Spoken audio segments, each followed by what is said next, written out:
So yes, उस time पे घर पे कोई आ गया था। आई एम श्योर आपने बैकग्राउंड में एक छोटी सी घंटी भी सुनी होगी, but and I am glad कि तब तक मेरी लाइक बेसिकली जो स्टोरी थी वो ख़त्म हो चुकी थी। And now I just want to talk about कि फिर उन सारी चीज़ों से मैंने क्या सीखा और कैसे उन चीज़ों ने मुझे चेंज किया, right. So this is the part 2 of the story. And अगर आप लोग चैनल पे नए हैं, hi my name is Harsha and welcome to Harsha secret series. ये जो वीडियो है ये पार्ट 2 है ऑफ द प्रीवियस स्टोरी, जहाँ पे मैंने बताया कि फाइनल ईयर में कैसे एक स्ट्रॉन्ग इंसिडेंट हुआ था मेरे साथ एंड उस चीज़ ने मुझे क्या सिखाया।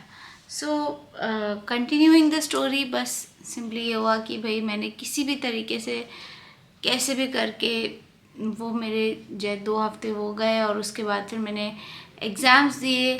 एग्ज़ाम्स में मैंने बिल्कुल हम रात भर जगी रहती थी मैं, क्योंकि मुझे था कि नहीं मुझे पास होना है। तो मैं आई थिंक मैंने उन 8 दिनों में पर डे सिर्फ और सिर्फ 1.5 घंटा सो रही होंगी मैं, 1.5 घंटा, और बहुत ज़्यादा हो गया तो 2 या 2.5 घंटा। एंड मैं अपने बिस्तर पे नहीं सोती थी, मैं वो जो सीढ़ियाँ होती थी उस पर ही सोती थी। मैं जाती ही नहीं थी अपने रूम में, और मैं सीढ़ियों पर ही सो जाती थी चादर ओढ़ के, ताकि क्योंकि रूम का कंफर्ट होगा, बिस्तर होगा, मतलब अच्छा लग जाएगा तो नींद आ जाएगी।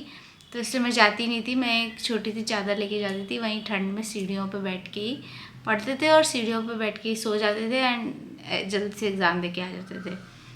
एंड ये फिर 3 हफ्ते फाइनली मैंने किसी तरीके से काटे एंड आई केम बैक।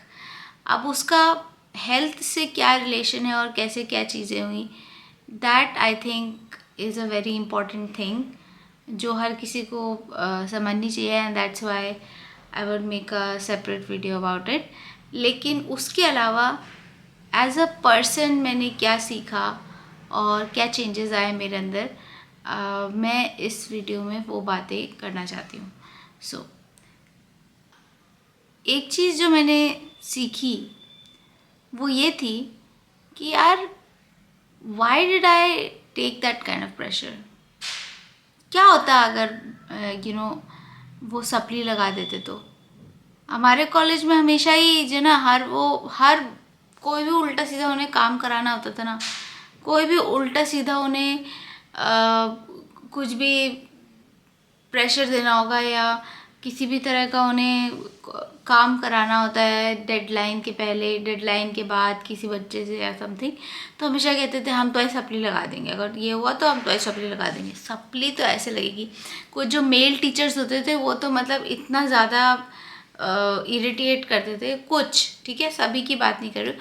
देखो मैं कुछ ही वहाँ पे ऐसे टीचर्स थे जो सच में एक प्रोफेसर शब्द को डिज़र्व करते थे, लाइक एज अ ओहदा वो डिज़र्व करते थे कि भाई हाँ वो एक सम्मानित और एक समझदार, एक बहुत ही सुलझे हुए व्यक्ति हैं, along with being intelligent, along with being knowledgeable of their subject। देखो सिर्फ नॉलेज होना ही काफ़ी नहीं होता, आपको एक शिक्षक शब्द का वज़न जो है वो पता होना चाहिए। एक शिक्षक जो होता है ना उसको नॉलेज भी होती है, plus they should be understanding and they should be humble, ठीक है। और जो सच बोलूँ तो जिसके पास रियल नॉलेज होती है ना, जिसके पास सच में रियल नॉलेज होती है, जिसको अपना सब्जेक्ट पता होता है, वो लोग इतने हम्बल होते हैं, वो लोग कितने सहज होते हैं, उनके अंदर नहीं होती यार ये सारी चीज़ें, शो ऑफ वाली चीज़ें, ये सब ईगो, ये सब नहीं होता है यार। वो लोग सच में बड़े ही हायर थिंकिंग वाले लोग होते हैं। और फिर ये जो बेकार वाले आते हैं ना कि ज़बरदस्ती बस कि हाँ किसी तरीके से हमें नौकरी मिल गई एंड किसी तरीके से अब हम इस पद पे आ गए एंड अब तो बेटे अब देखो सबको उंगलियों पे नचाते हैं, वो वाले अलग होते हैं, ठीक है। और वो हर तरह के आपको लोग मिलेंगे, तो वहाँ पे हमेशा ऐसा होता था। बट ये टीचर तो नॉलेजेबल भी थी, मैं तो ये नहीं कह सकती कि ये टीचर नॉलेजेबल नहीं थी, but still she took that route, right, कि सप्ली लगा देंगे, सप्ली लगा देंगे। तो मैं ये सोचती हूँ कि Y did I let people give me that pressure. बाकी सब बच्चों से भी तो वो जो दूसरे ग्रुप, मतलब जो दूसरे बच्चे थे, राइट, हम जो पनिशमेंट के लिए उन्होंने थोड़े से 2-4 बच्चे सेलेक्ट करे थे, मतलब जितने भी 7-8 बच्चे होंगे, 2-4 नहीं, 7-8 बच्चे होंगे। लेकिन हाँ, मतलब उन बच्चों में ज़्यादातर बच्चे ऐसे थे जो मतलब थे ही, मतलब कि वो आते ही नहीं थे, तो इसलिए उनकी उन्होंने लगा दी भीड़ भाड़ में, ठीक है। तो उन्हें वैसे भी कोई फ़र्क नहीं पड़ रहा था, उन्हें कोई फ़र्क ही नहीं पड़ता था, तो वो कहते थे ठीक है यार, कि हमें कोई मतलब ही नहीं है, जो करना है करो। लेकिन मैंने ऐसा क्यों किया, मुझे भी वो रिस्क लेना चाहिए था। कभी ना कभी आपको जीवन में कुछ चीज़ें या तो रिस्क पे लीजिए आप, ठीक है, या फिर कुछ चीज़ें आप you just have to take that gamble, कि भाई मैंने अपनी तरफ से इस चीज़ पे 100% दिया है। अब उसके बाद भी कोई मेरे ऊपर प्रेशर लगा रहा है तो भाई देख लिया जाएगा। और अगर नेगेटिव इमेज होगी, अगर लाइक उसके बाद भी मेरे ऊपर जो है ना कोई ऐसा कॉन्सिक्वेंस आ रहा है, देख लिया जाएगा, तुम्हें जो करना है करो। अब ये नहीं है कि मतलब तुम जो है इन सब चीज़ों के पीछे मतलब गला ही पकड़ लोगे, ऐसा नहीं होना चाहिए। और मैंने जो उन चीज़ों को सीरियसली लिया, पता है क्या हुआ, वो ये कहते थे कि जो नहीं आएगा ना उसका तो 100%, वो तो गया, उसको तो मैं फेल कर दूंगी। कोई भी फेल नहीं हुआ, सबको एवरेज नंबर देके पास कर दिया।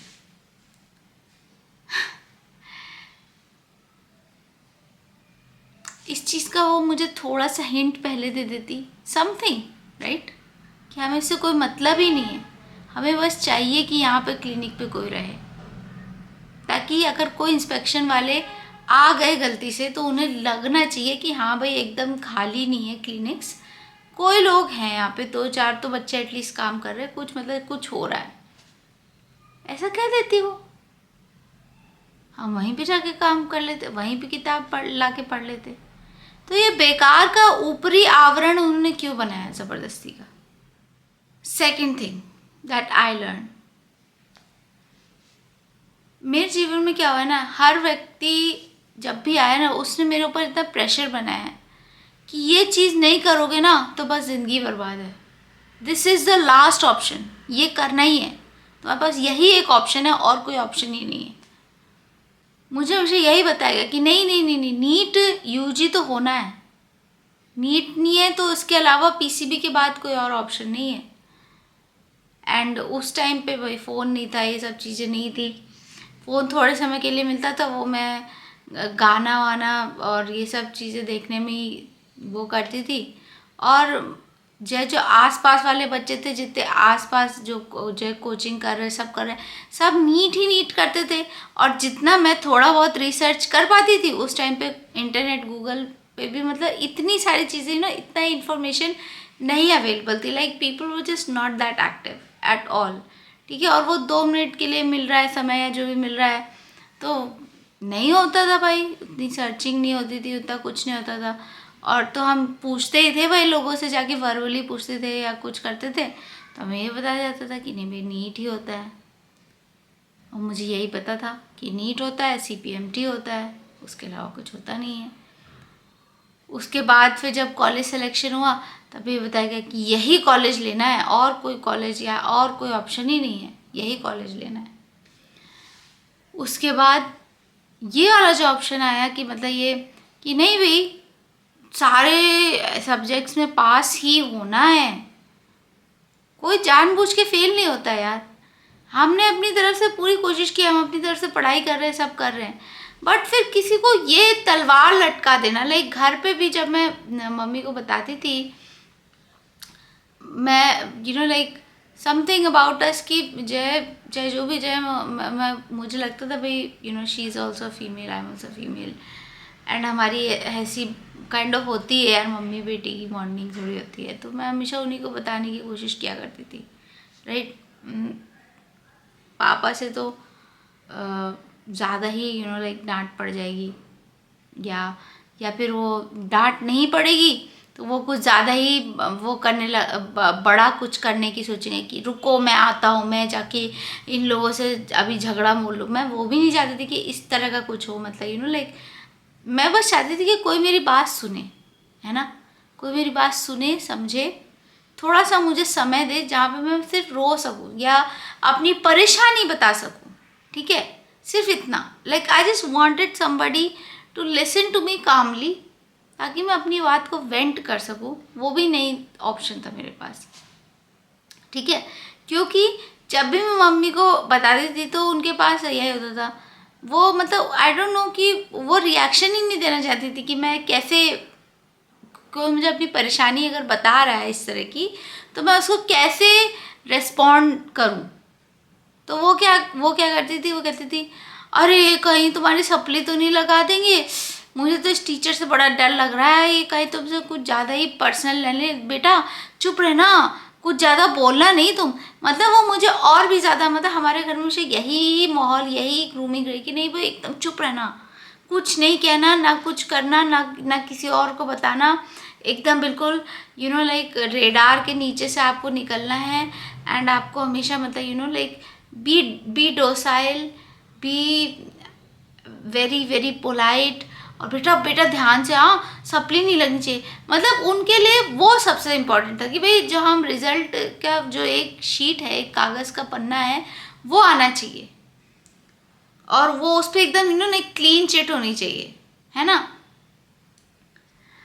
सो हाँ, यही था मेरे मन में कि नहीं यार, घर से भी यही चीज़ है कि नहीं सप्ली नहीं लगनी है।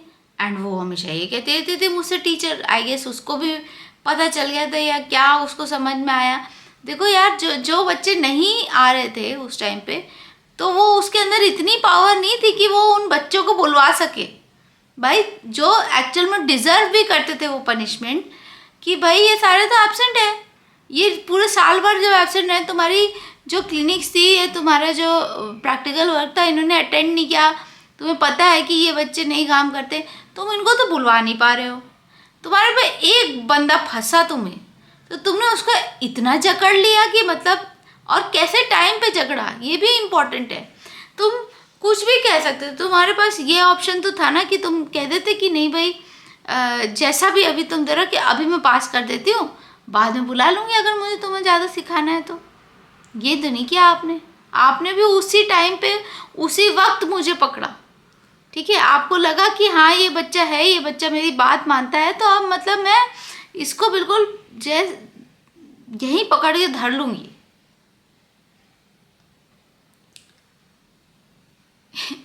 ये क्या है हमारी सोसाइटी का कि भाई जो बकरा बन रहा है ना उसी को बनाएंगे हम, जो फंस रहा है उसी को और फंसाएंगे, जो काम कर रहा है उसी पे और थोप देंगे। हम ये नहीं करते हैं कि जो बंदा काम नहीं कर रहा है कि उसको हम पनिशमेंट दें, उसके पीछे पड़े, नहीं, हमें करना ही नहीं है ना। तुमने क्या कर लिया, जो बच्चे नहीं आए, जिन बच्चों ने तुम्हारी रेस्पेक्ट नहीं की, जिन्होंने तुम्हें कुछ नहीं भाव दिया, कोई तुम्हारी बातों की तवज्जो नहीं दी, ठीक है, कुछ नहीं करा, उनको भी तुमने वैसे ही पास कर दिया और उतने ही नंबर देके पास किया, और हमें भी वैसे ही कर दिया। तो क्या डिफरेंस निकला। और फिर तुम्हारे ये जो डायलॉग आते हैं कि नहीं नहीं वो तो हम तुम्हें सिखाने के लिए कर रहे थे। अरे यार कितना सिखाओगे और क्या सिखा रहे हो।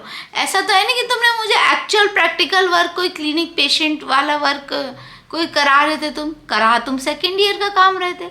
और सेकेंड ईयर का काम मैंने कितनी बार किया, तो तुम्हारे पास तो सारे रिकॉर्ड्स थे, तुम देख लेते ना कि भाई जिस बच्चे को तुमने रख रखा है उसने 12 सेटअप ऑलरेडी बना दिए हैं, बाकी पूरे बैच ने 8 सेटअप बनाया, उस बच्चे ने 12 सेटअप बना के दिए हैं, खुद ही देख लेते।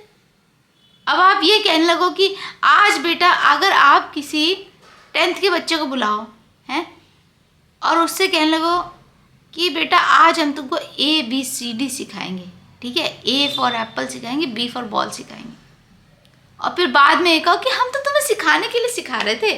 अरे भाई, तो जिंदगी भर तुम यहीं पे रहोगे, इसी पे रहोगे, इससे आगे नहीं बढ़ोगे, तो वाला आर्ग्यूमेंट भी अप्लाई नहीं होता। सिंपल सी बात ये थी कि मतलब she was working on her own, पहली बात तो on her own selfish desires, ठीक है, उनका था कि भाई मुझको यहाँ रखना है, तो कोई जो फंसा उसको फंसा लिया। दूसरी चीज़, उनका जो ईगो आई गेस हर्ट हो गया था एक छोटी सी बात से, तो वो उनको था कि कैसे, मतलब किसी ने मुझसे ऐसे कैसे बात कर ली है, तो ये हिम्मत कैसे होगी इस लड़की की बात करने की। तो वो उनको अपना ईगो सेटिस्फाई करना था। तो बात मुझे वही चीज़ हर्ट करी कि यार, पहली बात तो आप उम्र में कितने बड़े हैं, आपके अंदर बड़प्पन होना चाहिए, नहीं था आपके अंदर।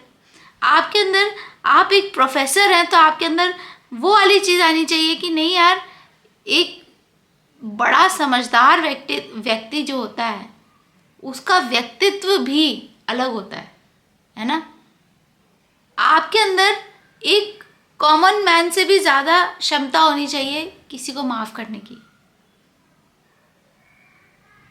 लोगों को समझने की। On top of that, you are a doctor, you are supposed to be kind, you are supposed to look people kindly, you are supposed to understand people's situation, मगर नहीं, कुछ भी नहीं भाई। तो उस दिन से ना मेरा चीज़ों के प्रति नज़रिया बदल गया। मैंने ये चीज़ डिसाइड की कि मैं उसके बाद से फिर कभी किसी को, अपने आप को ये नहीं कहने दूंगी कि तुम्हें ये काम करना ही है, ये प्रेशर लेना ही है। एंड आई गेस इसके बाद फिर ऑब्वियसली फिर इंटर्नशिप हुई, और मैंने इंटर्नशिप में जब मैं बीमार पड़ गई, पहली बात तो जब इंटर्नशिप के टाइम पे मैं अचानक से ये बीमारी जब मुझे लगी और अचानक से ये सब कुछ हुआ, तो मुझे समझ में ही नहीं आया कि क्या हो रहा है। बट फिर मैंने इस चीज़ के बारे में बहुत रिसर्च की, बहुत मैंने खुद से पढ़ाई की, बिकॉज ऑब्वियसली इसके बारे में कोई डायरेक्टली कोई एलोपैथी में इलाज है भी नहीं, ठीक है, विच आई ऑलरेडी न्यू, बट फिर मैंने इसके बारे में बहुत रिसर्च की, एंड फिर मुझे धीरे धीरे चीज़ें समझ में आई कि इस चीज़ ने मेरे ऊपर कितना बड़ा इम्पैक्ट डाला। एंड द थिंग इज़ कि उन्हें तो पता भी नहीं होगा, जो लोग आपके साथ बुरा करके चले जाते हैं ना गाइस, उन लोग को एक्चुअल में खुद रियलाइज़ भी नहीं होता कि उन्होंने क्या किया। वो लोग भाई, अगर आज मैं उनके पास जाके बोलूँगी कि भाई ऐसा हुआ तो ऐसा हुआ, तो वो बहुत आराम से हटा देंगे, अरे ये छोटी मोटी बातें होती रहती है बेटा, कहाँ तुम इस पर ध्यान दे रहे हो।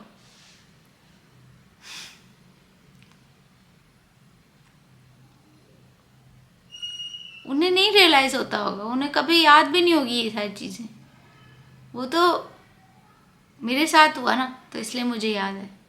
एंड मैं भी भुला दी होती अगर उन्होंने मुझे इतना ज़्यादा परेशान नहीं किया होता कि ना सिर्फ उसने मेरे बिहेवियर को बदला, बल्कि उसने मेरी हेल्थ पे भी इम्पैक्ट डाला, right. Never take anybody's pressure. आप ये समझ लो कि भाई ज़्यादा से ज़्यादा क्या होगा, ये चीज़ आपको हमेशा याद रखनी है। मेरे साथ ज़्यादा क्या होता, सप्ली लग जाती, घर पे शायद बहुत ज़्यादा डांट पड़ती, कुछ होता, एक मार्कशीट आती, मान लो अगर मार्कशीट में लिखा भी रहता कि नहीं भाई फेल है, तो उसको देख लिया जाता है यार, 6 महीने बाद जाके दे देते दोबारा एग्ज़ाम। अगर मान लो लाइक हद से हद अगर वो मुझे फेल ही कर देते, चाहे, और सबसे इरिटेटिंग बात यह है कि ये लोग मतलब यार तुम कैसे पर्सनल ग्रज पे किसी का लिखा हुआ कंटेंट तुम हटा सकते हो, लेकिन नहीं होता था भाई हमारे कॉलेज में। ये मतलब अलग ही अलग ही चीज़ें थी। उस बारे में तो मुझे कुछ कहना ही नहीं है।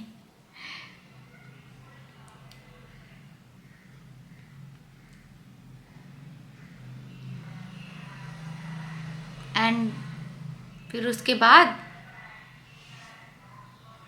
फाइनली जिस दिन मुझे डिग्री मिली उसी दिन बाकी सभी बच्चों को डिग्री मिली, जिन्होंने झूठ बोला था, जिन्होंने घपले किए थे, जो लोग नहीं आए थे, जो लोग अपने घर पे 3-4 महीने तक एब्सेंट हो जाते थे, घर पे चले जाते थे। तो बस जिस दिन मुझे मार्कशीट मिली उस दिन बाकी सबको भी मिली एंड सबको एवरेज मार्क्स दे दिए, जिन्होंने जैसा भी लिखा था।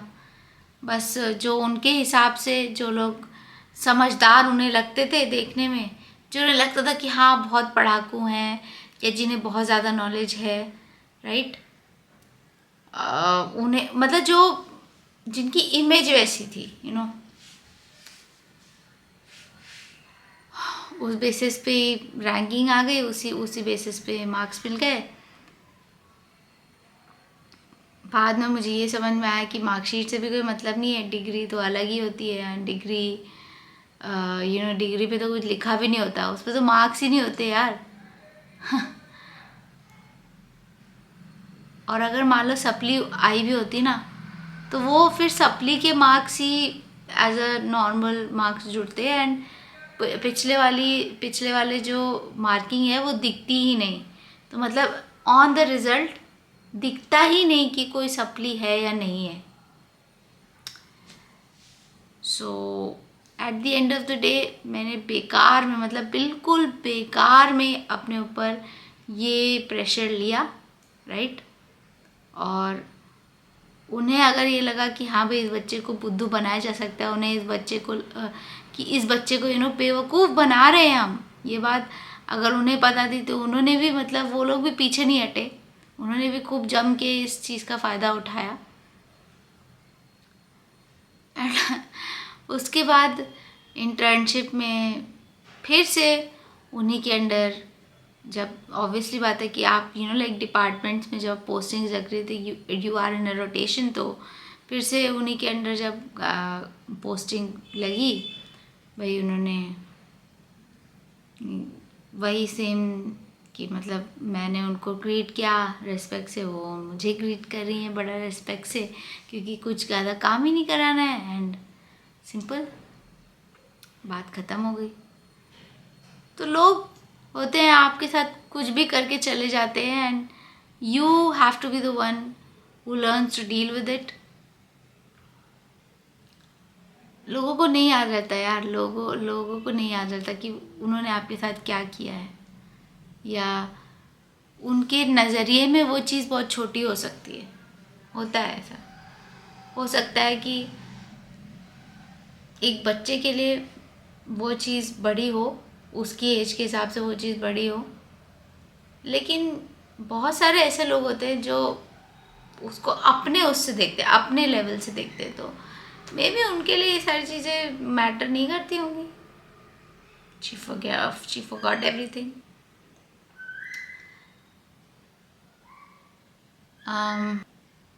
मुझे ये भी पता है, मैं इस चीज़ से भी काफ़ी अवेयर हूँ कि जैसे यूनिवर्सिटीज़ में या कॉलेज में आके ये वाला सिनेरियो होता है कि टीचर जो होते हैं बच्चों पे प्रेशर डालते हैं, क्योंकि भाई कॉलेज में क्या होता है, यूनिवर्सिटी में क्या होता है, उनकी सारी फीस जमा हो जाती है। भाई तुम्हें डिग्री लेनी है या नहीं लेनी है ये तुम्हारे ऊपर है, तुम्हें ड्रॉप आउट करना है तुम ड्रॉप आउट कर जाओ, तुम्हें नहीं करना तुम नहीं करो, तुम्हारी मर्जी है, तुम्हें आना है आओ, नहीं आना नहीं आओ।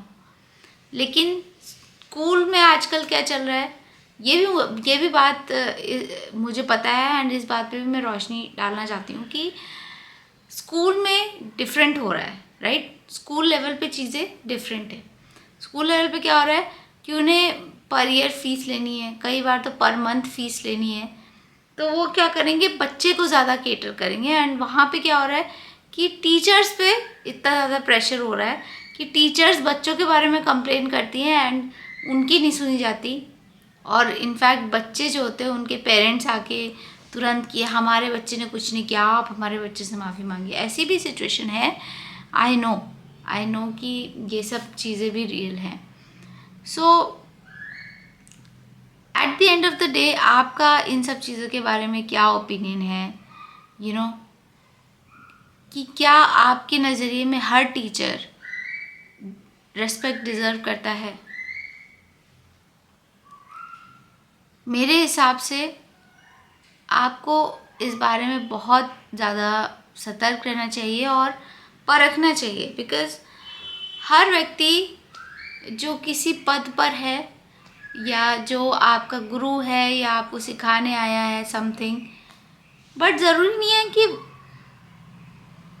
वो लोग उस चीज़ का इम्पोर्टेंस एक्चुअली समझे। उन्हें कोई फ़र्क नहीं पड़ता यार। बहुत सारे लोग ऐसे हैं, मतलब इतने सारे टीचर्स हैं ना, उसमें से 80% टीचर्स ऐसे हैं आज के टाइम पे who are only there to collect their salaries. उन्हें कोई मतलब नहीं है।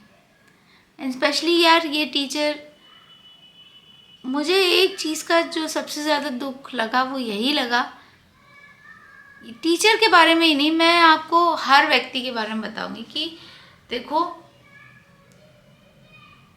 मैंने इनका इतना सम्मान किया, इतना, इन्हीं का नहीं, मैंने हर टीचर का सम्मान किया है, हर टीचर की बात मानी है, शांति से मानी है। मैं हमेशा ये बिलीव करती थी कि मैं ऐसा दिखावटी वाला सम्मान नहीं दे रही हूँ, मैं रियल सम्मान दे रही हूँ। जो कुछ भी आप कह रहे हैं, जो कुछ भी आप इंस्ट्रक्ट कर रहे हैं, I am actually following those things, ठीक है? So I am trusting you and even in gestures. जैसे एक चीज़ होती है, एक पॉइंट होता है कि आप कभी भी, मतलब मेडिकल लाइन में एक चीज़ होती है कि you must always greet your teachers, you must always greet your seniors. अगर आप हॉलवे में भी जा रहे हैं, अगर उसने व्यक्ति ने आपको देखा या नहीं देखा उससे कोई मतलब नहीं है।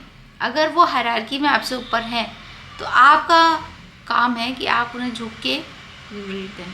एंड मैंने लास्ट तक वो चीज़ फॉलो की है, लास्ट तक। लोगों ने फर्स्ट ईयर में भी पूरा नहीं फॉलो किया, छोड़ गए। बट मुझे लगता था कि मैं ये नहीं चाह रही हूँ कि कोई मुझे शाबाशी दे कि हाँ तुमने बड़ा अच्छा काम किया, मैं ये नहीं कह रही हूँ।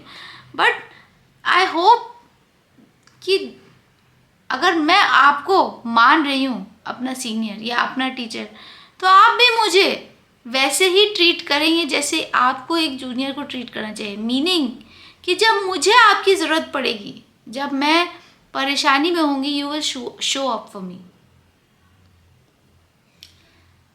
एंड इस समय मुझे उस टीचर की ज़रूरत थी एंड वो नहीं आई मेरी मदद करने। लोग ना आपसे जो कुछ लेना होता है लेके चले जाते हैं, एंड जब उनके देने की बारी आती है ना,